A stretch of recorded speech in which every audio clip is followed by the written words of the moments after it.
Hello everyone, this is Muskan Jain and welcome back to your favourite channel Magnet Brains, जो आपको provide करता है quality education, वो भी फ्री ऑफ कॉस्ट। हम पढ़ रहे हैं माइक्रोब्स इन ह्यूमन वेलफेयर।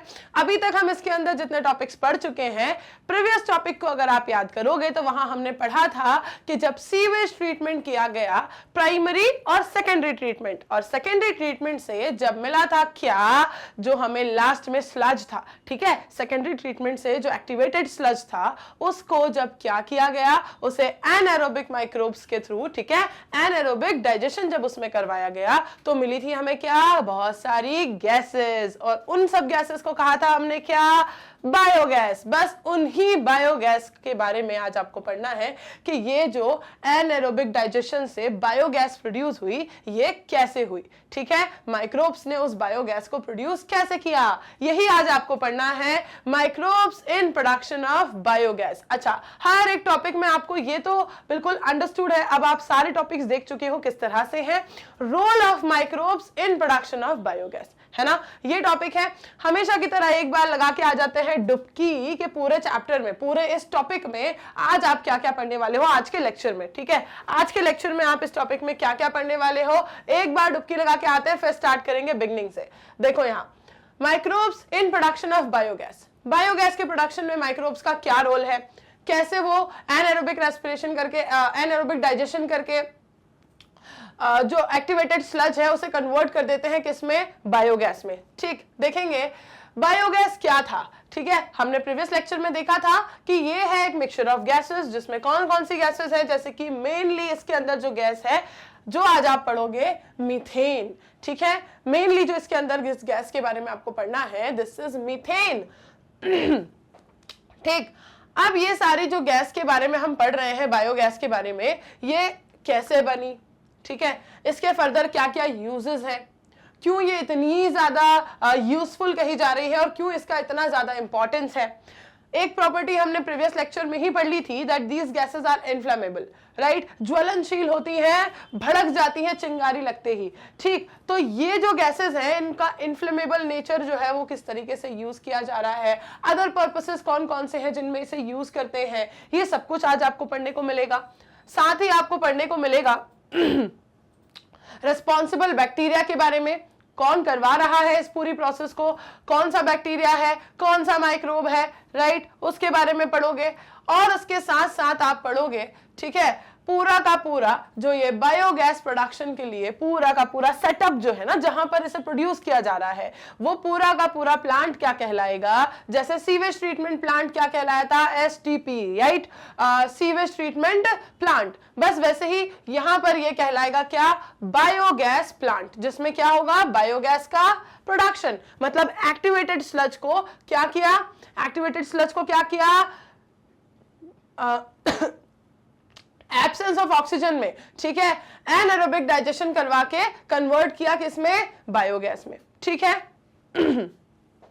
चलो देखेंगे आगे बायोगैस प्लांट के बारे में कि वो कैसे वर्क करता है, उसके अंदर कौन कौन से पार्ट्स इंक्लूडेड है, ठीक है, किस तरीके से उसकी पूरी मेथड ऑफ एक्शन चलती है, वर्किंग क्या है, इसका वर्किंग प्रिंसिपल क्या है, ये समझोगे विद डायग्राम, ठीक है। ये है आज के लेक्चर का कंटेंट। मेनली आपको बायोगैस प्लांट ही पढ़ना है क्योंकि आप प्रोडक्शन ऑफ बायोगैस ही पढ़ने आए हो, ठीक है, uses, microbes and biogas plant. Clear इतनी बात, uses, microbes and biogas plant.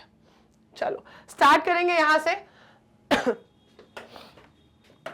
Previous lecture में जब आपने देखा था कि बायोगैस प्रोड्यूस होती है, ठीक है, प्रीवियस लेक्चर में जब आपने देखा था कि एक्टिवेटेड स्लज से बायोगैस प्रोड्यूस होती है, एक्टिवेटेड स्लज जो मैं बार बार यूज कर रही हूं टर्म, ये आपको याद है ना, प्रीवियस लेक्चर में ही मैंने आपको बता दिया था कि इस लेक्चर के सबसे इंपॉर्टेंट हिस्से हैं कौन, ये सारे टर्म्स, जैसे कि प्राइमरी स्लज, जैसे कि एक्टिवेटेड स्लज, जैसे कि फ्लॉक्स, ठीक, ये सारे टर्म्स, प्राइमरी इफ्लुएंट, ठीक, ये सारे टर्म्स इंपॉर्टेंट टर्म्स थे जिनके बिना आप उस लेक्चर से रिलेटेड जो उसकी अपनी खुद की एक टर्मिनोलॉजी जो है उसको नहीं क्रैक कर पाओगे, है ना, ये टर्म्स इंपॉर्टेंट थे। उन्हीं में से एक टर्म है जो यहां तक हमारे साथ आ गया है, एक्टिवेटेड स्लज, क्योंकि उसी से प्रोड्यूस हुई है बायोगैस। अब देखते हैं हम यहाँ बायोगैस जो प्रोड्यूस हुई वो क्या है, it is a mixture of gas, है ना, ये क्या है, मिक्सचर ऑफ गैसेस है, जिसमें डोमिनेंटली अगर हम बात करें तो कौन सी गैस प्रेजेंट है, डोमिनेंटली अगर हम बात करें तो इसके अंदर प्रेजेंट है मीथेन गैस। कौन सी गैस प्रेजेंट है इसके अंदर, मीथेन गैस। आप देखोगे कि this gas is produced by the microbial activity and which may be used as a fuel. ये प्रोड्यूस हुई है कैसे, माइक्रोबियल एक्टिविटी से। किसके ऊपर हुई थी वो माइक्रोबियल एक्टिविटी, एक्टिवेटेड स्लज के ऊपर। क्या था एक्टिवेटेड स्लज, सेकेंडरी ट्रीटमेंट से जो सेडिमेंट हो गया था ना, जो पोर्शन, वही था एक्टिवेटेड स्लज। सेकेंडरी ट्रीटमेंट के वक्त जो पोर्शन क्या हो गया था, सेडिमेंट हो गया था, वही था एक्टिवेटेड स्लज। अब इस एक्टिवेटेड स्लज की जो माइक्रोबियल एक्टिविटी है उससे प्रोड्यूस हुई ये गैसेस, और इन्हें यूज किया जा सकता है एज अ फ्यूल, क्योंकि ये सब कैसी होती हैं in nature, inflammable in nature. ये हमारा प्रीवियस लेक्चर का पार्ट है भाई, यहां पर कुछ भी नया अभी तक नहीं मिला आपको, ये सब कुछ आप सीवेज ट्रीटमेंट प्लांट से पढ़ के आए हो। ठीक, अब देख लेते हैं भाई नया, कुछ तो नया। You have learned that microbes produce different type of gaseous and products during growth and metabolism. ये आपको पता है कि माइक्रोब्स जो होते हैं कई तरह के बाय प्रोडक्ट्स को बनाते हैं ग्रोथ और मेटाबॉलिज्म के वक्त। ठीक है, कई सारे गैसियस बाय प्रोडक्ट्स को बनाते हैं अपनी ग्रोथ और मेटाबॉलिज्म के वक्त, ग्रोथ के वक्त भी और मेटाबॉलिज्म के वक्त भी। मेटाबॉलिज्म मतलब several kind of metabolic reactions happening in a living organism और इन अ लिविंग सेल। इसके अंदर जितनी भी मेटाबॉलिक रिएक्शंस हो रही होती हैं उन सबको हम कहते हैं क्या, मेटाबॉलिज्म, है ना। ये मैंने आपको देखो बार बार पुराना लेक्चर आ रहा है क्योंकि ये उसी का पार्ट है, ये उसी का पार्ट है। पिछले लेक्चर ही में मैंने आपको एक माइक्रोबियल मेटाबॉलिक रिएक्शन बताई थी। ठीक है, और मेटाबॉलिक रिएक्शन के साथ हमने एक और रिएक्शन पढ़ी थी वहां पर, अल्कोहलिक फर्मेंटेशन की, राइट, पढ़ी थी हमने अल्कोहलिक फर्मेंटेशन। वहां भी क्या प्रोड्यूस हुई थी, एक गैस प्रोड्यूस हुई थी, कौन सी, कार्बन डाइऑक्साइड। किससे, ग्लूकोज कन्वर्ट हुआ था किसकी प्रेजेंस में, यीस्ट की प्रेजेंस में। किस चीज में, इथेनॉल और carbon dioxide. Yes, glucose which is C6H12O6 convert हो गया था किसमें, इथेनॉल में, मतलब C2H5OH, और किसमें, गैस में, कौन सी, कार्बन डाइऑक्साइड, CO2। ठीक है, ये पूरा कन्वर्जन जो हुआ था किसकी प्रेजेंस में हुआ था, यीस्ट की प्रेजेंस में, मतलब सैक्रोमाइसिस सेरेसी, जिसे और क्या कहते हैं, bakers yeast, brewers yeast. Fermentation के लिए सबसे ज्यादा यूज किए जाने वाला प्रोडक्ट या फिर माइक्रोब या फिर इसका पाउडर कह सकते हो। सबसे ज्यादा पता है पाउडर्ड फॉर्म में ही यूज होता है। पाउडर आता है बढ़िया भर के रख लेते हैं लोग घर में, जब मन किया कि चलो बनाते हैं भटूरे, डाल दिया यीस्ट, जब मन किया कि चलो बनाते हैं केक, डाल दिया यीस्ट पाउडर। ठीक है, तो ये बहुत ही ज्यादा यूज किया जाता है। चलो भाई, ये तो हो गई बात हमारी किस चीज की, ये जो हम रिएक्शंस की बात कर रहे थे। अच्छा, स्पेसिफिकली इस रिएक्शन को क्या कहा था, स्पेसिफिकली इस रिएक्शन को हमने कहा था क्या, अल्कोहलिक फर्मेंटेशन। ये क्या होती है, अल्कोहलिक फर्मेंटेशन होती है। ऐसी बहुत सारी रिएक्शंस हमने पढ़ी थी और वो सब रिएक्शंस क्या कहलाती हैं, हमारी बॉडी में ऐसी मल्टीपल रिएक्शंस हो रही होती हैं, n नंबर ऑफ रिएक्शंस हो रही होती हैं, और इन सब रिएक्शंस को हम कहते हैं क्या, मेटाबॉलिक रिएक्शंस। और ये मैं आपको बहुत बार बता चुकी हूं कि मेटाबॉलिक रिएक्शंस अगर हमारे अंदर हो रही हैं, कंसिस्टेंटली होती रह रही हैं, तो हम कहते हैं कि हाँ, ये लिविंग ऑर्गेनिज्म एग्जिबिट करता है मेटाबॉलिज्म, और this organism is living. Metabolism exhibit कर रहा है ना, मतलब लिविंग है, अदरवाइज कैसे करता रिएक्शंस, नहीं करता। ठीक है, तो चलो ये तो थी कहानी रिएक्शंस की, जो इन्होंने यहां से कहा कि भाई मेटाबॉलिज्म एग्जिबिट करते हैं। हाँ ठीक है, करते हैं भाई, पता है हमें, है ना। अब देखें next, the type of gas the type of gas produced depends upon the microbes and the organic substrates they utilise. देखो यहां जो मैंने अभी आपको रिएक्शन बताई अल्कोहलिक फर्मेंटेशन, है ना, बस उसी एग्जांपल को चिपका लो यहाँ पे। उन्होंने क्या बोला, किस तरह की गैस प्रोड्यूस होगी, है ना, गैसेस प्रोड्यूस करते हैं, ठीक है, गैसियस बाय प्रोडक्ट बनाते हैं, ठीक है, कब, किस रिएक्शन में, किस तरह की गैस प्रोड्यूस होगी, ये डिपेंड करेगा किस चीज के ऊपर, कि भाई किस चीज को वो तोड़ रहा है। ग्लूकोज को तोड़ा तो उसे मिली क्या, कार्बन डाइऑक्साइड और इथेनॉल। सिमिलरली अगर वो किसी और प्रोडक्ट को तोड़ता है तो उसे मिलेगा कुछ और, ठीक है, किसी और टाइप की गैस मिलेगी। तो the type of gas produced will depend on what, किस तरह की गैस प्रोड्यूस हो रही है, ये डिपेंड करेगा माइक्रोब के ऊपर कि किस माइक्रोब के प्रेजेंस में टूट रहा है, दूसरा कि कौन सा प्रोडक्ट टूट रहा है, कौन सा ऑर्गेनिक सबस्ट्रेट वो यूटिलाइज कर रहे हैं। दो चीज पे डिपेंड करेगा कि किस माइक्रोब की प्रेजेंस में हो रही है रिएक्शन, और रिएक्शन किसे तोड़ने के लिए हो रही है। जैसे ग्लूकोज को तोड़ने के लिए हुई, यीस्ट की प्रेजेंस में हुई तो हमें क्या मिला, इथेनॉल और कार्बन डाइऑक्साइड मिला। वैसे ही अगर किसी और प्रोडक्ट को तोड़ रहे हो, किसी और माइक्रोब की प्रेजेंस में तोड़ रहे हो, तो आपको जो रिजल्ट मिलेगा वो कुछ और मिलेगा। ठीक है, तो टाइप ऑफ गैस प्रोड्यूस जो है वो किस पे डिपेंड कर रहा है, वो डिपेंड कर रहा है कि कौन सा ऑर्गेनिक सबस्ट्रेट टूट रहा है और किसकी प्रेजेंस में टूट रहा है। क्लियर बात इतनी है ना, क्लियर है बात इतनी। चलो कंप्लीटली लिंक्ड है आज का टॉपिक पिछले टॉपिक से। अगर आपने पिछला टॉपिक नहीं देखा है, अब देखो यार मैं बार बार उस चीज को फिर से रिएक्शन, फिर से पुराना पूरा लेक्चर यहां लिखने बैठूंगी तो वेस्ट ऑफ टाइम होगा, राइट। तो अगर किसी भी स्टूडेंट ने पुराना लेक्चर नहीं देखा है, जस्ट इसके पहले वाला लेक्चर नहीं देखा है, माइक्रोब्स इन सीवेज ट्रीटमेंट, ठीक है, माइक्रोब्स का रोल सीवेज ट्रीटमेंट में क्या है, अगर ये प्रीवियस लेक्चर आप लोगों ने नहीं देखा है बेटा तो फटाफट से जाके देख लो। इसी के जस्ट पहले वाला लेक्चर है माइक्रोब्स इन सीवेज ट्रीटमेंट। ये लाल देवी अपने हिसाब से आ जाती हैं, इग्नोर करना, ठीक है।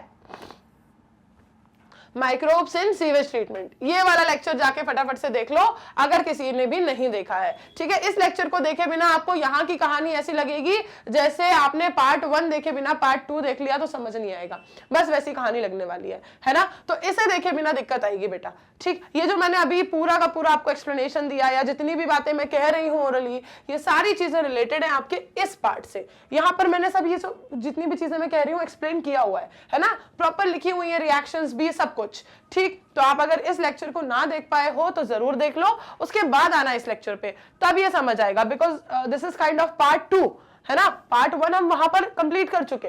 क्लियर बात इतनी। चलो कभी कभी तो आवाज बिल्कुल ही प्रॉब्लम क्रिएट करने लगती है ना। चलो in the examples, in the example cited in relation to fermentation of dough, देखो हर चीज तो वही आ रही है यार, हर चीज तो वही है। फिर बताओ मैं कैसे ना बोलूं कि वही है वही है वही है। पिछले लेक्चर का याद करो, पिछले लेक्चर का मैं कैसे ना बोलूं, ये हमने पढ़ा था ना, फर्मेंटेशन ऑफ डो, चीज मेकिंग, हाँ ये पढ़ चुके हैं हम। प्रोडक्शन ऑफ बेवरेजेस, ठीक है, main gas produced was CO2, सब पढ़ चुके हैं हम, ठीक है। हमने पढ़ा था कौन कौन से टाइप ऑफ चीज होते हैं, स्विस चीज, ठीक है, और रॉकफोर्ट चीज, सब पढ़ चुके हैं हम। स्विस चीज में क्या होते हैं, लार्ज होल्स होते हैं, किसकी वजह से होते हैं, कौन सा वहां पर रिएक्शन चलता है, ये सारी चीजें पढ़ी हुई हैं। बस उसी के एग्जांपल देखो, जैसे कि एग्जांपल आप अभी तक पढ़ चुके हो किस चीज के, फर्मेंटेशन के। जो एग्जांपल्स आप अभी तक पढ़ चुके हो फर्मेंटेशन के, ये क्या है, जैसे कि हम डो में फर्मेंटेशन करवाते हैं, है ना, भटूरे के डो में करवाते हैं, ब्रेड के डो में करवाते हैं, केक के लिए करवाते हैं, केक का जो बैटर होता है, और जिसमें भी हम फर्मेंटेशन करवाते हैं, है ना, जिसमें भी हम फर्मेंटेशन करवाते हैं वो सारे डोज की यहाँ बात कर लो, इडली में, डोसा में, ठीक है। चीज मेकिंग में भी होती है ये प्रोसेस हमारी, ठीक है। हर उस प्रोसेस में, हर उस रेसिपी में जहां पर आपको डो को क्या बनाना है, एयरी बनाना है, पफ्ड अप अपीयरेंस आपको उसका चाहिए कि उसके अंदर भर जाए बहुत सारी हवा, तो वहां पर आप यूज करते हो किस चीज को, वहां पर आप यूज करते हो इस प्रोसेस को जिसमें वो माइक्रोब्स क्या करें, बहुत सारा कार्बन डाइऑक्साइड प्रोड्यूस कर दे, है ना। कार्बन डाइऑक्साइड प्रोड्यूस करेंगे, डो कैसा हो जाएगा, पफ्ड अप हो जाएगा, एयरी हो जाएगा, भर जाएगा हवा से, ठीक है। बस देखो प्रोडक्शन ऑफ बेवरेजेस में भी यूज होता है ना, पढ़ा है हमने, विस्की, ब्रांडी, रम, ठीक, सब में यूज होता है, ठीक।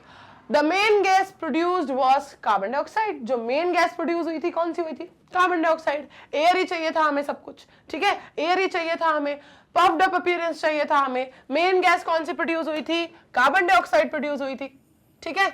बहुत इजी है, पता है आज का लेक्चर बहुत इजी लेक्चर है आज का, ठीक, क्योंकि हम सब कुछ पढ़ चुके हैं, बस सब कुछ आपको यहाँ पे लाके एक टॉपिक पे कंबाइन कर देना है कि हाँ बायोगैस के कंसर्न में क्या, ठीक। बाकी पर आप सब कुछ चुके हो, ये आप पढ़ चुके हैं, इसके पहले वाला आप पढ़ चुके हैं, मैक्सिमम चीजें आपकी अभी तक कंप्लीट हो चुकी हैं, हाउस होल्ड प्रोडक्ट में, कभी इंडस्ट्रियल प्रोडक्ट में, कभी सीवेज ट्रीटमेंट में कंप्लीट हो चुकी है, ठीक। चलो देखो, however certain bacteria which grow anaerobically on cellulosic material produce large amount of methane along with carbon dioxide and hydrogen। अब हम बात करें अगर कुछ बैक्टीरियाज की जो कि एनारोबिकली क्या कर रहे हैं, एनारोबिकली ग्रोथ कर रहे हैं, मतलब ऑक्सीजन की एब्सेंस में, तो वो प्रोड्यूस कर रहे हैं क्या, वो प्रोड्यूस करते हैं large amount of methane, carbon dioxide and hydrogen. ठीक है, क्यों यहां पर गैसेस की जो बात है वो थोड़ी चेंज हो गई, इनका अमाउंट चेंज हो गया, क्योंकि एनारोबिक की बात हो रही है, एनारोबिक काइंड ऑफ ग्रोथ की बात हो रही है। ठीक है, एब्सेंस ऑफ ऑक्सीजन की बात हो रही है। तो एनारोबिक ग्रोथ में क्या हुआ, large amount of methane produce हुई with carbon dioxide and hydrogen. अच्छा, देखते हैं फिर क्या हुआ। तो these bacteria are collectively called as methanogens.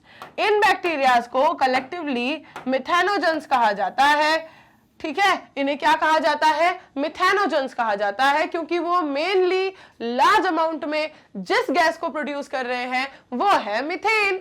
Simple. ठीक है, जो मेन गैस जो प्रोड्यूस वो कर रहे हैं सबसे ज्यादा अमाउंट में, वो कौन सी है, मीथेन है। तो इसीलिए उनको कह देते हैं हम क्या, मिथेनोजेंस। Simple, simple Dimple. चलो, तो भाई these bacteria are called as methanogens, क्योंकि ये लार्ज अमाउंट में मिथेन गैस को प्रोड्यूस कर रहे हैं।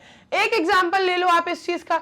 ठीक है, एक एग्जांपल ले लो, एग्जांपल के बिना तो मैडम मजा ही नहीं आएगा, एग्जांपल के बिना तो कहानी में मजा ही नहीं है। एग्जांपल है आपका मिथेनोबैक्टीरियम। देखो कितना आसान कर दिया है आपके काम को, आपके काम को कितना आसान कर दिया है। हर वो माइक्रोब जो लार्ज अमाउंट में, ठीक है, मेनली किसको बनाता है, मीथेन गैस को बनाता है, वो सब कहलाएंगे मिथेनोजेंस, वो सब कहलाएंगे मिथेनोजेंस। ठीक है, और प्रोड्यूस करेंगे किसको, मीथेन को, लार्ज अमाउंट में। कभी भी ये मत सोचना कि मिथेनोजन है तो सिर्फ मीथेन बनाएगा, हम बात कर रहे हैं लार्ज अमाउंट की, कि ज्यादा अमाउंट में मीथेन को बनाएगा। मिथेनोजेंस प्रोड्यूस करते हैं लार्ज अमाउंट में मीथेन को। एक एग्जांपल ले लिया मिथेनोबैक्टीरियम, एक एग्जांपल ले लिया क्या, मिथेनोबैक्टीरियम। हर चीज मीथेन मीथेन मीथेन, मीथेन को लार्ज अमाउंट में प्रोड्यूस करने वाले मिथेनोजन, एक एग्जांपल मिथेनोबैक्टीरियम। क्लियर, हाँ, हर जगह मिथेन मिथेन मिथेन। क्लियर है बात इतनी। अब ये याद रखना कि बात चल रही है एनारोबिक ग्रोथ की। बात कौन सी चल रही है, एनारोबिक ग्रोथ की, ये याद रखना, ये मत भूल जाना। ठीक है, एनारोबिक ग्रोथ की बात चल रही है। चलो आगे बढ़ जाए, आगे बढ़ जाए। मैम था ही क्या इसमें इतनी ज्यादा दिक्कत वाला काम, पढ़ लिया, सुन लिया, समझ गए, कोई दिक्कत ही नहीं थी। These bacteria are commonly found in the anaerobic sludge during sewage treatment. तो ये तो मैंने आपको बता ही दिया भाई, जो वहां पे एक्टिवेटेड स्लज मिला था आपको सेकेंडरी ट्रीटमेंट से। ठीक है, ये तो यहां पर बोल रहे हैं कि भाई पूरा सीवेज ट्रीटमेंट, अपन को तो इतना भी पता है डीप कि हाँ सीवेज ट्रीटमेंट में किधर, सेकेंडरी ट्रीटमेंट में एक्टिवेटेड स्लज मिला था मैडम, जो कि सेडिमेंट हो गया था। ठीक है, अब ये देखो सीवेज ट्रीटमेंट वाला पार्ट है। ठीक है, एक्टिवेटेड स्लज मिला था जो कि सेकेंडरी ट्रीटमेंट के बाद क्या हुआ था, सेटल डाउन हुआ था। उसी को करवाया था हमने क्या, एनारोबिक, उसका क्या करवाया था, एनारोबिक डाइजेशन। ठीक, इस एनारोबिक डाइजेशन के वक्त क्या किया, फिर उसको हमने कन्वर्ट कर दिया बहुत सारी इंपॉर्टेंट यूजफुल गैसेस में। इसी को उन्होंने यहां पर कहा कि these bacteria are commonly found in anaerobic sludge during sewage treatment. ठीक है, एनारोबिक स्लज में ये सारे बैक्टीरिया पाए जाते हैं सीवेज ट्रीटमेंट के वक्त। ठीक है, these bacteria are also present in the rumen, a part of stomach of cattle। और ये बैक्टीरियाज, ये जो मिथेनोजेंस हैं, ये और कहाँ पाए जाते हैं, और कहाँ पाए जाते हैं, ये मिथेनोजेंस पाए जाते हैं कैटल के। ठीक है, कहाँ पर, ठीक है, रूमेन में। ये कौन होते हैं, ये कौन होते हैं, रूमिनेंट्स, जो क्या करते हैं, जुगाली करते हैं। ठीक है, एक बार खा लिया, फिर निकाला, फिर चबाने लगे, फिर कंप्लीटली खाया, कंप्लीटली उसको डाइजेस्ट किया। एक बार स्वेलो कर लिया, फिर निकाला, फिर चबाया और फिर डाइजेस्ट किया। ठीक है, क्या कहलाते हैं ये कहलाते हैं रूमिनेंट्स। क्या कहलाते हैं ये, रूमिनेंट्स, है ना, जुगाली करने वाले जानवर। ये क्या कहलाते हैं, रूमिनेंट्स, जुगाली करने वाले जानवर। जैसे कि कौन, जैसे कि गाय। ठीक है, जैसे कि गाय। तो वैसा ही कैटल्स के, ठीक है, रूमिनेंट्स के स्टमक में, अच्छा रूमिनेंट क्यों कहते हैं, क्योंकि उनके स्टमक में एक पार्ट प्रेजेंट होता है जिसे कहते हैं हम र्यूमन। रूमिनेंट्स क्यों कह रहे हैं उनको, क्योंकि उनके स्टमक में एक पार्ट प्रेजेंट होता है जिसे कहते हैं र्यूमन। क्या कहते हैं उस पार्ट को, र्यूमन कहते हैं। ठीक है, इस र्यूमन में ये मेथानोजेंस पाए जाते हैं। इसीलिए तो जो कैटल का डंग होता है, ठीक है, जैसे हम बात करें काउ डंग, ठीक है, तो इसमें क्या पाया जाता है, इसमें ये सब पाए जाते हैं। इसीलिए पाए जाते हैं क्योंकि they are present in the rumen of their stomach. ठीक है, ये उनके स्टमक के र्यूमन में प्रेजेंट होते हैं। ठीक है, आप देखेंगे, अब देखते हैं आगे की कहानी। A lot of cellulosic material present in the food of cattle is also present in the rumen। अब ये जो कैटल्स हैं, ठीक है, ये सब क्या खाते हैं, ये सब खाते हैं प्लांट के लीव्स को, ठीक है, प्लांट के पार्ट्स को खाते हैं ये लोग। अब उन सब में क्या होता है, प्लांट की सेल वॉल कैसी होती है, प्लांट के जो भी प्रोडक्ट्स हैं उनकी सेल वॉल कैसी होती है, हाँ सेल्यूलोजिक होती है। ठीक है, अब वो जो सेल्यूलोज है, ठीक है, वो जो सेल्यूलोज है वो कैसे डाइजेस्ट हुआ, समझे। बहुत सारा सेल्यूलोजिक मटेरियल जब ये लोग खा लेते हैं इनके फूड में प्रेजेंट होता है ना, ये जो उसको खाते हैं इनके फूड में प्रेजेंट होता है बहुत सारा सेल्यूलोजिक मटेरियल। ये जाके कहां पे प्रेजेंट हो जाता है, इनके र्यूमन में। ठीक है, ये जाके इकट्ठा होता है कहां पर, इनके र्यूमन में। अब ये जो र्यूमन है इसके अंदर क्या होगा, इनके र्यूमन में ये पूरा सेल्यूलोजिक मटेरियल जाके इकट्ठा हुआ तो इस र्यूमन में क्या होगा, इसका डाइजेशन होना पड़ेगा ना इसका। ठीक है, कैसे होगा इसका डाइजेशन, यहां पर कैसे होगा, सी। तो इन र्यूमन these bacteria help in the breakdown of cellulose and play an important role in the nutrition of cattle। ठीक है, र्यूमन में ये बैक्टीरिया क्या करते हैं, इस सेल्यूलोज के ब्रेकडाउन में बहुत इंपॉर्टेंट रोल प्ले करते हैं। ठीक है, र्यूमन के अंदर जो कि क्या है, स्टमक का एक पार्ट, किसके अंदर, रूमिनेंट्स के अंदर। ठीक है, रूमिनेंट्स क्या होते हैं, जो गाली करने वाले जानवर। ठीक है, जो क्या करते हैं, स्वेलो करते हैं, फिर निकाल लेते हैं, फिर च्यू करते हैं, फालतू वक्त में बैठे बैठे के चलो अब कोई काम नहीं, चबा लेते हैं और फिर डाइजेस्ट करते हैं। ठीक, तो वो वाले जानवर जिनके स्टमक में पाया जाता है र्यूमन, इस र्यूमन का काम क्या है, इस र्यूमन के अंदर प्रेजेंट होता है बहुत सारा सेल्यूलोजिक मटेरियल। कहां से आता है, क्योंकि वो जो खाना खा रहे हैं उसमें सेल्यूलोज होता है। ठीक है, प्लांट की सेल वॉल में सेल्यूलोज होता है, वो जो खाना खा रहे हैं उसमें सेल्यूलोज होता है, इसलिए उनके र्यूमन में जाके इकट्ठा हो जाता है क्या, बहुत सारा सेल्यूलोजिक मटेरियल। अब ये जो बहुत सारा सेल्यूलोजिक मटेरियल है ये क्या होगा, ये यहाँ पर इस बैक्टीरिया की हेल्प से ब्रेक होगा। कौन से बैक्टीरिया की हेल्प से, मिथेनोजन की हेल्प से। ठीक है,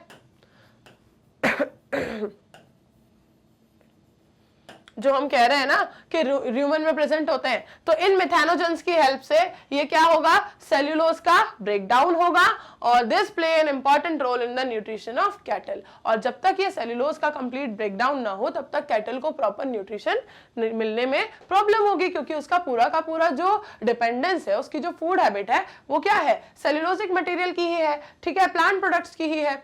ठीक, तो इसलिए उसको प्रॉपर न्यूट्रिशन गेन करने के लिए इस सेल्यूलोज को ब्रेक करना जरूरी है, और वो हो रहा है कैसे, मिथेनोजेंस की हेल्प से। कहां पर, र्यूमन के अंदर। कोई दिक्कत है इस बात में, बताओ। ये पता है मैं बिल्कुल आपको ऐसे पढ़ा रही हूँ जैसे 7th 8th में 9th में पढ़ाया जाता है। ठीक है, ये 7th 8th 9th में भी सब कुछ इसका जनरल सा आपको इंट्रोडक्शन दे दिया गया है। ठीक है, बट स्टिल रिवाइज करना तो बहुत ही अच्छी बात है। तो भाई, do you think we human beings are able to digest the cellulose present in our food. ये बताओ, क्या हम हमारे फूड में जो भी सेल्यूलोज अगर आएगा, मान लो मैंने आपसे बोला कि मैं भी तो खाती हूँ भाई प्लांट के प्रोडक्ट हैं, मैं भी तो खाती हूँ उठा के पालक के पत्ते, बताओ तो क्या आपको लगता है कि मेरी बॉडी में सेल्यूलोज डाइजेस्ट हो जाएगा? बताएं जरा, क्या आपको लगता है कि मेरी बॉडी में सेल्यूलोज डाइजेस्ट हो जाएगा, यस और नो? अब आपको पता ही है कि मुस्कान मैम की एक आदत है जो आपको अच्छी भी लग सकती है, बुरी भी लग सकती है। इस तरह की जब छोटी छोटी चीजें आती है ना जिनका आंसर आपको जूनियर क्लासेस में दिया जा चुका है, वो मैं यहाँ आपको बिल्कुल नहीं बताती। हाँ, सब कुछ मैं बता दूं और आप बस ऐसे बैठ के लेक्चर देखो और कभी कभी सो भी जाओ ना। एक्टिव रहो भाई, थोड़ी बहुत चीजें आप लोगों को भी सर्च करना है, थोड़ी बहुत चीजें आप लोगों को भी याद करनी है कि भाई क्या पढ़ा था और विद रीजन सर्च करना है, विद रीजन पता करना है। ऐसे नहीं बिल्कुल कि बस पता चल गया हो गया बहुत है, ठीक है, विद रीजन पता करना है। 12th में आ गए हैं अपन। ये यहाँ पर स्पेलिंग मिस्टेक है थोड़ी सी, ठीक है, इसको मैं करेक्ट कर दे रही हूँ, रुक जाओ। सेल्यूलोज लिखा है वहां पे, सेल्यूलोज है वो, सेल्यूलोज।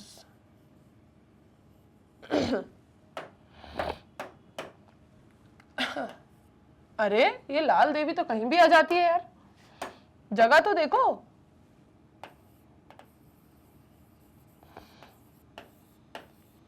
सेल्यूलोज, ठीक है। तो क्या आपको लगता है कि हमारे फूड में जो सेल्यूलोज प्रेजेंट होता है, क्या वो डाइजेस्ट हो जाता है? क्योंकि देखो खाते तो हम भी हैं, हम भी खाते तो हैं पत्तेदार सब्जी, ठीक है, तो क्या हमारी बॉडी में डाइजेस्ट होता है? सी Thus the excreta, मतलब dung of cattle, commonly called as गोबर, is rich in these bacteria। इसीलिए जो मैंने अभी आपको बता दिया कि इनके कैटल के डंग में क्या होता है, ये बैक्टीरिया होता ही है, जिसे क्या कहते हैं, कॉमनली गोबर कहते हैं, ठीक है। इसमें ये बैक्टीरिया प्रेजेंट होते हैं। अब ये बैक्टीरिया क्यों कह रही हूं मैं बार बार? क्योंकि भाई संज्ञा का प्रयोग एक बार करते हैं और उसके बाद प्रयोग करते हैं किसका? सर्वनाम का, ठीक है। तो संज्ञा क्या है यहाँ पर? मिथेनोजन, ठीक है। नाउन क्या है यहाँ पर? मिथेनोजन्स, ठीक। तो ये है बात हम जिनकी कर रहे हैं, ये महान बैक्टीरियाज हैं, मिथेनोजन्स, ठीक, क्लियर। अब देखो, dung can be use for generation of biogas, commonly called as gobar gas. अब ये जो काउ डंग है, ये जो कैटल डंग है, इसको यूज किया जा सकता है बायोगैस को बनाने के लिए, गोबर गैस को बनाने के लिए, क्योंकि इसके अंदर प्रेजेंट है क्या? मिथेनोजन्स। इसके अंदर प्रेजेंट है क्या? मिथेनोजन्स, जो कि क्या करेंगे? लार्ज अमाउंट में मिथेन को प्रोड्यूस करेंगे, और मिथेन को बनाने के लिए, मतलब गोबर गैस को बनाने के लिए, मतलब बायोगैस को बनाने के लिए इन बैक्टीरियाज को होना जरूरी है, इनको यूज करना जरूरी है। ये हमें कहां से मिल जाते हैं? ये हमें मिल जाते हैं कैटल डंग से। क्लियर बात इतनी? बताओ डन है या नहीं? डन है या नहीं? यहां तक अगर आपको कहानी समझ आ गई तो मतलब 50% आज के लेक्चर की जंग जीत ली। अगर यहां तक कहानी समझ आ गई ना, मतलब 50% डन। अब बस क्या बात देखना है कि ठीक है, कैटल डंग से बनता है ना बायोगैस, ठीक है। चलो अब ये बताओ कि ये बायोगैस को बनाया कैसे जाता है? इसका जो पूरा का पूरा प्लांट होता है, बायोगैस प्लांट, ये कैसे वर्क करता है? कैसे बनता है कैटल डंग से बायोगैस? मैम वैसे तो कोई बहुत बड़ी नई बात है नहीं, आपने खुद ही बोला था सीवेज ट्रीटमेंट के वक्त कि बायोगैस तो एक ऐसा कॉमन टॉपिक है जिसके ऊपर हर बच्चे ने प्रोजेक्ट बनाया हुआ होता है, हर बच्चा इसके ऊपर मॉडल बनाता है, हर बच्चा इसके ऊपर चार्ट बनाता है। मतलब अब तो टीचर्स को बोलना पड़ता है कि भाई कोई दूसरा टॉपिक भी ले लो, हैं? कब तक तुम लोग विंड मिल और बायोगैस प्लांट ही बनाते रहोगे? ऐसा बोलना पड़ता है। मैं भी जब अपने स्टूडेंट्स को बोलती हूँ कि भाई प्रोजेक्ट बनाओ, तो मुझे ये बोलना पड़ता है कि प्रोजेक्ट बनाओ पर सबके सब बस यही मत बनाओ, और इसके लिए भी मना नहीं करते, ठीक है। कोई एक ग्रुप को बोल देते हैं, कोई एक टीम को बोल देते हैं कि भाई आप ये बना लो, पर बाकी लोग कम से कम इससे कुछ नया बनाओ। सब के सब बायोगैस प्लांट बनाते हैं, सबके सब विंड मिल बना देते हैं घूमती हुई। मैम देखो विंड मिल बना दी हमने, हद। चलो तो मतलब आप लोगों को पता है यहां से कि बायोगैस प्लांट क्या है। ऐसा नहीं है कि बिल्कुल कंप्लीटली नई चीज आज आप पढ़ रहे हो, है ना? हाँ, देखेंगे भाई। The biogas plant consist of a concrete tank 10 to 15 deep, ठीक है। एक कॉन्क्रीट टैंक होता है, ठीक है, रफ सा कॉन्क्रीट का टैंक होता है, 10 to 15 फीट डीप, मतलब अप्रोक्सीमेटली उसकी डेप्थ होती है, जिसके अंदर बायो वेस्ट को कलेक्ट किया जाता है, ठीक है। And a slurry of Dang is fed, ठीक है, जिसके अंदर बायो वेस्ट को क्या किया जाता है? कलेक्ट किया जाता है। And a floating cover is placed a floating cover is placed over the slurry which keeps on rising as the gas is produced in the tank due to the microbial activity।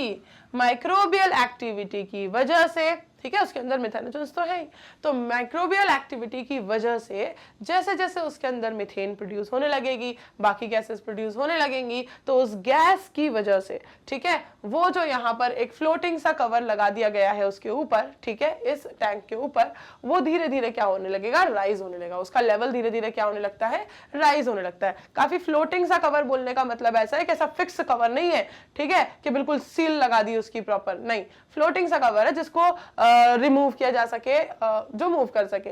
तो बस जैसे जैसे उसमें gas produce होती जाएगी मेथानोजेंस के action की वजह से, बैक्टीरिया के एक्शन की वजह से, माइक्रोब के एक्शन की वजह से, कुछ भी कह सकते हो, तो जैसे जैसे गैस प्रोड्यूस होती जाएगी वो कवर ऊपर आता जाएगा, उसका लेवल ऊपर आता जाएगा। ठीक है, now this biogas plant has an outlet which is connected to a pipe to supply biogas to nearby houses। अब देखो इसके अंदर क्या है, इसमें एक आउटलेट होता है। ऑब्वियस सी बात है कि अब जो बायोगैस प्रोड्यूस होती जा रही है, जिसकी वजह से क्या हो रहा है, ये जो फ्लोटिंग सा कवर लगाया है इसका लेवल राइज होता जा रहा है। ये बायोगैस जैसे जैसे इसके अंदर बनती जाएगी इसका लेवल राइज होता जाएगा कवर का। और अब ये जो मीडियम है ठीक है, गैसियस मीडियम है, यहां पर होने की जरूरत है एक आउटलेट की। एक पाइप लगाना पड़ेगा ना यार भाई, जिससे वो गैस जो है वो आप क्या कर सको, सर्कुलेट कर सको, ठीक है, ट्रांसपोर्ट कर सको नियर बाय हाउसेस में, ताकि वो लोग यूज करें उसको एज एन इनफ्लामेबल गैस। ठीक है, कुकिंग के लिए यूज की जाती है, बहुत सारे पर्पज इसके होते हैं ना, फ्यूल की तरह यूज करते हैं बेसिकली।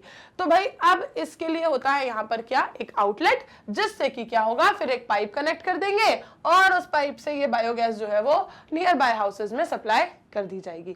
ठीक है, सिंपल है इतनी चीज। अब बस यहां पर देखो, एक बार हमने इस बायोगैस प्लांट में अभी तक क्या क्या देख लिया। इस बायोगैस प्लांट में एक तो कंक्रीट का टैंक है, 10 से 15 फीट के आसपास उसकी गहराई है, उसमें भर दिया बायो वेस्ट। और फिर हुआ क्या, फिर हुई मैम माइक्रोबियल एक्टिविटी। ठीक है, और इस माइक्रोबियल एक्टिविटी, एक सेकेंड, क्या मिस कर दिया हमने, एक सेकेंड, हमने ये मिस कर दिया, स्लरी, हमने ये मिस कर दिया।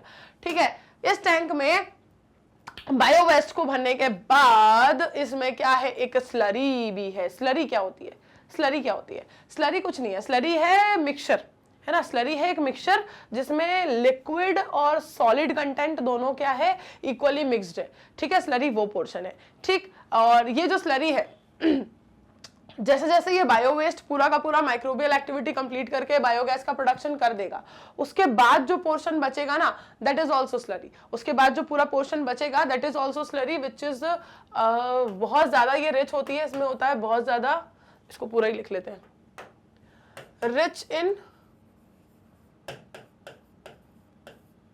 अरे यार ये लाल देवी ना मुझे लिखने में, रिच इन क्या लिख रही थी मैं, नाइट्रोजन एंड पोटेशियम। ठीक है, नाइट्रोजन एंड फॉस्फोरस। जब मुझे चाहिए कि मैं रेड लूं तो ये आने नहीं देती, जब मुझे चाहिए कि मैं येलो से लिखूं तो भी आने नहीं देती। हाँ, तो भाई rich in nitrogen and phosphorus. ठीक, चलो इस कहानी को तो करते हैं यहीं पे खत्म।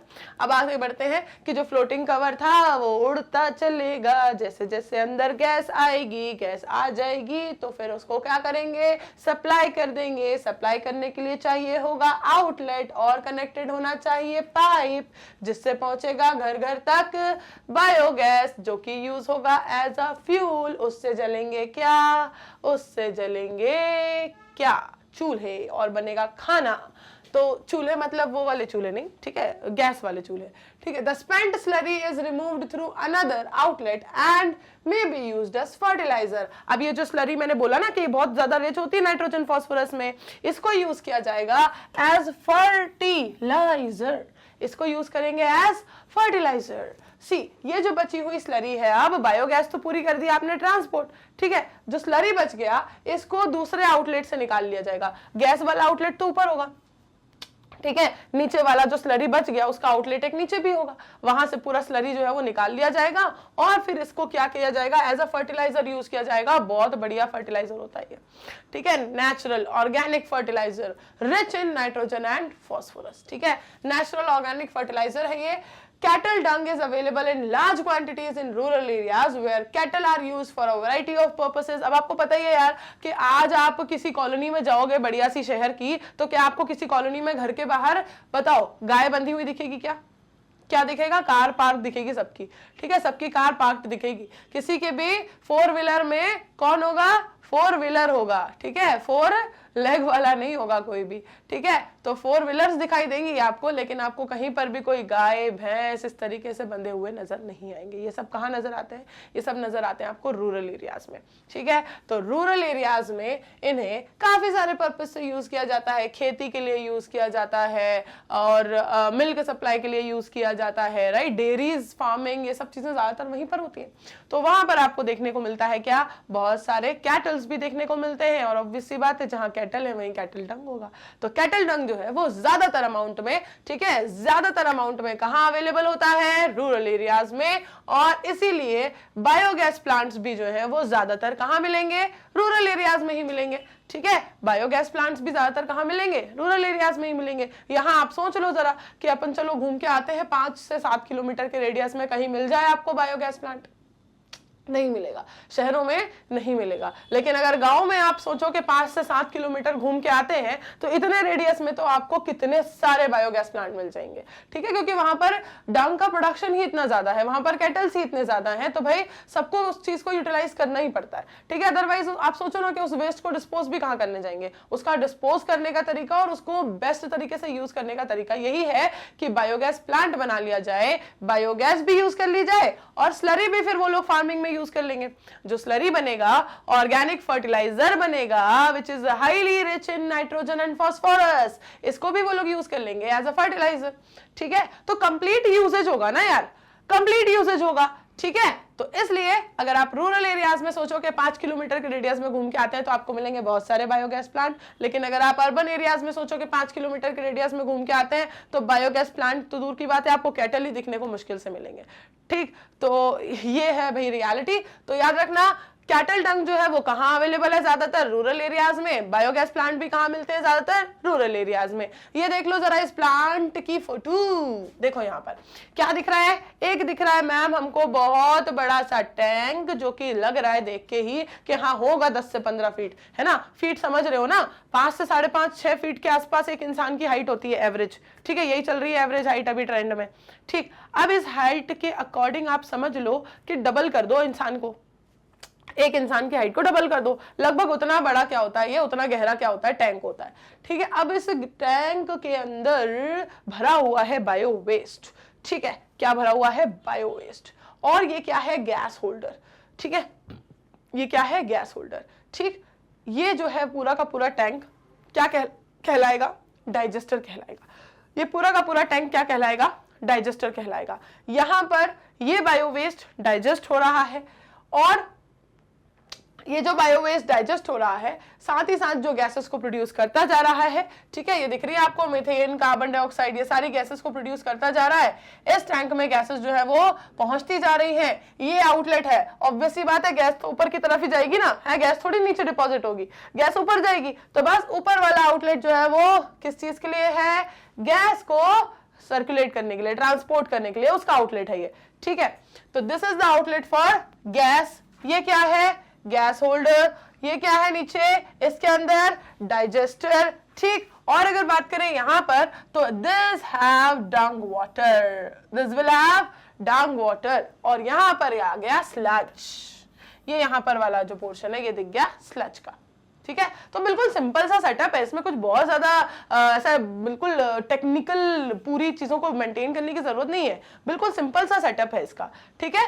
एकदम सिंपल सा सेटअप है इसका, इजीली इसको किया जा सकता है।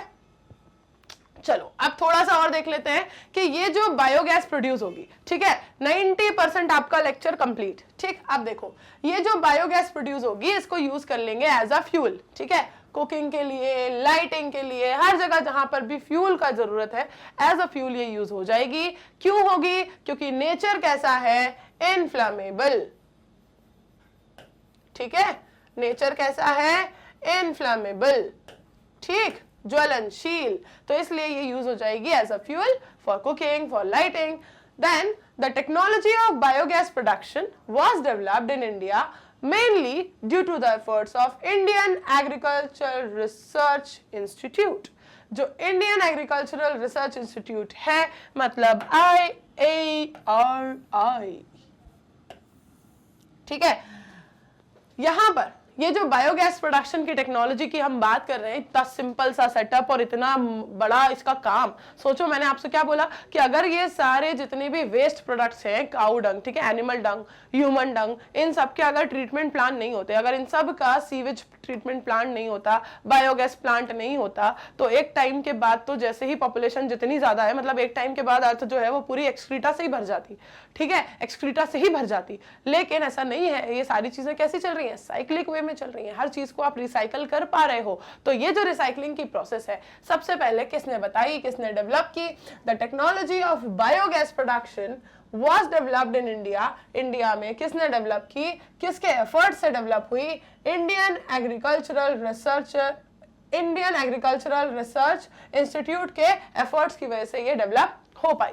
और साथ ही साथ एक और नाम यहाँ पर जुड़ा हुआ है थोड़ा सा आज आवाज को इग्नोर करना यार मेरी, ठीक है।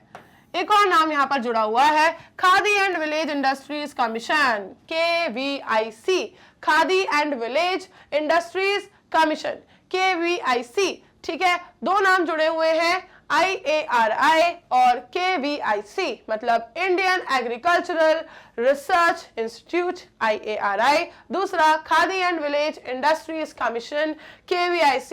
इनके एफर्ट्स की वजह से, ठीक है, इनके एफर्ट्स की वजह से ही ये इतनी important technique of biogas production develop हो पाई है, ठीक है। इतनी इंपॉर्टेंट है और उसके बाद भी कितनी सिंपल है। आप देख रहे हो उसका सेटअप ऐसा नहीं कि बहुत ज्यादा कुछ पूरा का पूरा प्लांट बना हुआ है, जैसे सीवेज ट्रीटमेंट का प्लांट बना हुआ था, ठीक है, फर्मेंटर्स का प्लांट कितना बिल्कुल कॉम्प्लेक्स सा प्लांट था, कितना ज्यादा कॉम्प्लेक्स उसका पूरा अपीयरेंस था। ये कितना सिंपल सा प्लांट है। तो इतनी सिंपल और इतनी ज्यादा यूजफुल टेक्निक को बनाने का काम इन दो ऑर्गेनाइजेशंस ने किया है, ठीक है। बिल्कुल बनता है इनको याद रखना। If your school is situated in a village or near a village, it would be very interesting to inquire if there are any biogas plants nearby. Visit the biogas plant and learn more about it from the people who are actually managing it. Obvious सी बात होती है यार, किसी भी process को अगर हम पढ़ते हैं ना, तो पढ़ने से ज्यादा मजा तब आता है जब वो हमें होती हुई दिख जाए, ठीक है। इसीलिए मैंने आपको वो एग्जांपल दिया कि अगर आप किसी शहर में, किसी अर्बन एरिया में अगर 5 किलोमीटर का रेडियस नापने घूमोगे तो आपको ये सब चीजें देखने को ही नहीं मिलेंगी। कैटल ही मुश्किल से देखने को मिलते हैं हमें यहाँ पर। लेकिन अगर हम जाएंगे रूरल एरियाज में, ठीक है, आज भी अगर आप गर्मी की छुट्टी में चाचा, दादा, नाना, मामा के घर पे जाते हो और आपको उन रूरल एरियाज में ये सारी एक्टिविटीज देखने को मिलती है, तो हमें बहुत एक्साइटिंग सा लगता है। ऐसा लगता है कि यार छुट्टी और ज्यादा होनी चाहिए थी, और ज्यादा देखते हम इन सब चीजों को। क्योंकि हमें क्यों एक्साइटिंग लग रहा है, ये सारी चीजों को हम बुक में पढ़ रहे हैं यहाँ पर। हाँ, ये सारी चीजों को हम बुक में पढ़ रहे हैं बैठ के, और वहां तो रियल लाइफ में वहां के जो बच्चे हैं, वहां के जो स्टूडेंट्स हैं, वो तो रियल लाइफ में डेली देखते हैं। डेली उनकी मम्मी कभी ना कभी बोलती होगी कि यार ये बहुत सारा गोबर इकट्ठा हो गया है, जाओ इसको ले जाके डाल दो वहां टैंक में, बायोगैस वाले प्लांट में। हाँ, उनका तो डेली का काम है, वो तो डेली इन चीजों को मैनेज कर रहे हैं, देख रहे हैं, होता हुआ देख रहे हैं, यूज कर रहे हैं। तो वो बहुत ही एक्साइटिंग, बहुत ही इंटरेस्टिंग सा एक्सपीरियंस होता है। अगर आप भी कभी जाके विजिट करोगे किसी रूरल एरिया में, किसी बायोगैस प्लांट को, ठीक है, किसी सीवेज ट्रीटमेंट प्लांट को विजिट करोगे, तो ये सारी चीजें जो आप देखोगे, आपको लगेगा कि हाँ, जो हम पढ़ रहे हैं, जो हमारे आसपास होने वाली इतनी इंपॉर्टेंट प्रोसेसेस हैं, जिनके बिना, इस रिसाइकलिंग के बिना लाइफ का जो हम रेगुलेशन देख रहे हैं वो बहुत, मतलब हम सोच भी नहीं सकते कि जो लाइफ हमारी चल रही है वो कितनी ज्यादा एडवर्सली इफेक्ट हो जाएगी अगर ये सारी रिसाइकलिंग्स प्रॉपर ना हो, ठीक है। तो ये था भाई आज का लेक्चर, जिसमें आपने जाना कि बायोगैस क्या है, कैसे बनी है। कंप्लीटली ये जो लेक्चर था वो पार्ट 2 ही मैं कहूंगी। पार्ट 1 है आपका सीवेज ट्रीटमेंट प्लांट, है ना, वहीं से हमने एक्टिवेटेड स्लज वाली कहानी निकाल कर लेके आए हैं और उसके बाद से इस पूरी कहानी को चलाया है, ठीक है। तो बायोगैस प्लांट का आज ये लेक्चर कंप्लीट होता है, जिसमें आपने जान लिया कि बायोगैस प्लांट क्या है, कैसे वर्क करता है, ठीक है, मिथेनोजेंस क्या है, ठीक है, और एनारोबिक डाइजेशन कैसे हो रहा है एक्टिवेटेड स्लज का, कैसे ये गैसेस प्रोड्यूस हो रही हैं, फिर ये किस नेचर की हैं, इनका क्या यूज किया जा रहा है, किसने इस टेक्निक को डेवलप किया, ठीक है। तो ये था complete role of microbes in biogas plant, ठीक है, role of microbes in production of biogas और बायोगैस प्लांट। चलो अब मिलते हैं नेक्स्ट लेक्चर में, पढ़ेंगे एक और टॉपिक इसी लेक्चर का, इसी टॉपिक का, इसी चैप्टर का, क्या कह रही हूं मैं, ठीक है, पढ़ेंगे एक और टॉपिक इसी चैप्टर का। ठीक, कौन सा chapter? Microbes in human welfare. उसके लिए आपको क्या करना है? देखो चैप्टर इजी है, मैंने आपको पहले ही कहा था, ईवीएस जैसा चैप्टर है, बिल्कुल जनरल नॉलेज जैसा, जनरल अवेयरनेस जैसा चैप्टर है कि अपने सराउंडिंग एनवायरनमेंट को पढ़ना है, दैट्स इट।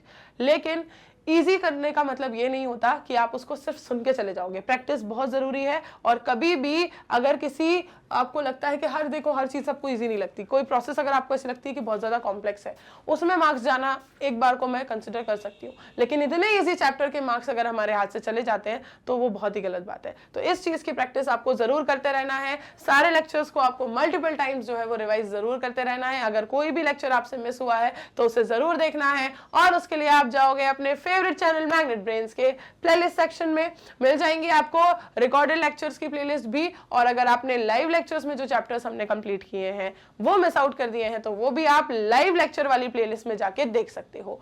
और ये पूरा का पूरा कंटेंट आपको सिर्फ चैनल पर ही नहीं, ऐप पर भी मिल जाएगा, जो आप इजीली प्ले स्टोर से डाउनलोड कर सकते हो, या फिर यूज कर सकते हो हमारी वेबसाइट भी, विच इज www.magnetbrains.com। हर जगह फुल कोर्स कंटेंट आपके लिए अवेलेबल है, absolutely free.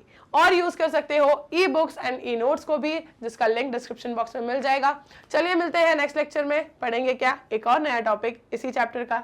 Till then bye bye, take care everyone.